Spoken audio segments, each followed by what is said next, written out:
Hello everyone, welcome to another mini blog. আজকে আমাদের sudden Puri ট্রিপের জার্নি স্টার্ট হচ্ছে। মিররে একটু সেলফ অবসেশন দিয়ে দিনটা স্টার্ট করলাম, তারপর লাগেজ দেখালাম, যেটা দেখে অনেস্টলি মনে হচ্ছে আমি ভ্যাকেশনে নয় পুরোপুরি শিফট হয়ে যাচ্ছি। তারপর বারুইপুর থেকে বেরিয়ে এক্স্যাক্টলি 4:55-এ আমরা শিয়ালদা রেলওয়ে স্টেশন পৌঁছে গেছিলাম। দেন ক্যাব নিয়ে বেরিয়ে পড়লাম, আর বিদ্যাসাগর সেতু দিয়ে লিটারেলি আমার সব ফ্ল্যাশব্যাক হিট করছিল। এই সেতুতে অনেক অনেক মেমোরিজ আছে। ফাইনালি শালিমার রেলওয়ে স্টেশনে পৌঁছালাম, আর ট্রেনে উঠেই ইনস্ট্যান্টলি আমার একটা মেইন ক্যারেক্টার ভাইব যেন অ্যাক্টিভেট হয়ে গেল। উইন্ডো সাইড, নাইট জার্নি,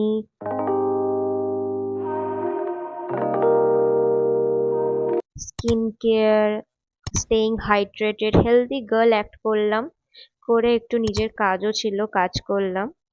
করে নিয়ে বেসিক্যালি ডিনারটা করে পুরো একদম সিনেম্যাটিক মোমেন্ট ছিল। তারপর ঘুমিয়ে পড়লাম, আর চোখ খুলতেই দেখলাম 4:20 বেজে গেছে। 4:20-তে আমরা পুরীতে পৌঁছে গেছিলাম। পৌঁছে আমরা ট্রেন থেকে নেমে একটা অটো নিয়ে আমরা নিজেদের হোটেলে চলে আসলাম। নেক্সট ব্লগে আবার দেখা হচ্ছে, স্টে টাটা। টিউন।